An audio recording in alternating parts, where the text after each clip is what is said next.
Kahle Bäume, verrostete Tore, bröckelnder Stein. Ein einsamer Trauernder. Das fällt uns ein, wenn wir an Friedhöfe denken. Vor nicht so langer Zeit waren viele Grabstätten lebhafte Orte mit blühenden Gärten und Menschenmengen, die zwischen den Grabsteinen spazierten. Wie wurden Friedhöfe, was sie heute sind? Einige gibt es schon jahrhundertelang, wie den weltgrößten Wadi al-Salam, wo über 5 Millionen Menschen begraben sind. Aber die meisten als Friedhöfe bekannten Orte sind viel jünger. Lange Zeit wurden die Toten überhaupt nicht begraben. Unsere Vorfahren verabschiedeten sich auf viele andere Arten von den Toten. Einige ließ man in Höhlen zurück, andere auf Bäumen oder Bergspitzen. Manche wurden in Seen versenkt, im Meer ausgesetzt, rituell kannibalisiert oder eingeäschert. Obwohl einige Praktiken heute seltsam erscheinen, verehrte man auf diese Weise die Toten. Dagegen waren die ersten Beerdigungen vor etwa 120.000 Jahren wahrscheinlich Straftätern vorbehalten. Damit schloss man sie von den Riten aus, welche die Toten ehren sollten. Doch hatten die ersten Beerdigungen Vorteile gegenüber anderen Praktiken. Sie schützten die Leichen vor Aasfressern und den Elementen und ersparten den Angehörigen den Anblick des Verfalls. Diese Vorteile änderten wohl die Meinung unserer Vorfahren über Gräber zu Ehren der Toten. So wurden Beerdigungen gebräuchlicher. Manche Gräber enthielten Alltags- oder Ritualobjekte. Man glaubte wohl an ein Leben nach dem Tod, wo die Toten Werkzeuge brauchen könnten. Kommunale Bestattungen gab es erstmals in Nordafrika und Westasien vor etwa 10.000 bis 15.000 Jahren. Etwa zu der Zeit, als dort die ersten Siedlungen entstanden. Diese Grabstätten wurden dauerhafte Orte des Totengedenkens. Das Nomadenvolk der Skiten hinterließ in der Steppe zahllose Hügelgräber, Kurgane genannt. Die Etrusker bauten weitläufige Totenstädte, deren Schachbrettstraßen von Gräbern gesäumt wurden. In den unterirdischen Katakomben Roms lagerten sowohl Urnen als auch Leichen.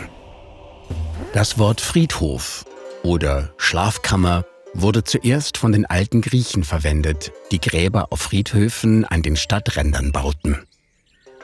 In Europas Städten des Mittelalters waren christliche Friedhöfe allgemein zugänglich. Dort lagen die Toten, aber es fanden auch Märkte, Jahrmärkte und anderes statt. Bauern weideten dort sogar Vieh, weil sie glaubten, Friedhofsgras mache süßere Milch. Als die Städte in der industriellen Revolution wuchsen, ersetzten große Vorstadtfriedhöfe kleinere städtische Friedhöfe. Friedhöfe wie der 44 Hektar große Père-Lachaise in Paris oder der 29 Hektar große Mount Auburn Cemetery in Cambridge, Massachusetts, waren üppige Landschaftsgärten voller gemeißelter Steine und verzierter Gräber.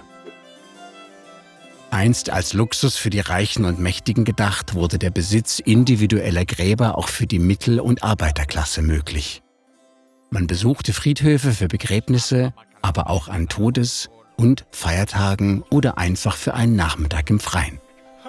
Als Ende des 19. Jahrhunderts mehr öffentliche Parks und botanische Gärten entstanden, verloren Friedhöfe an Besuchern.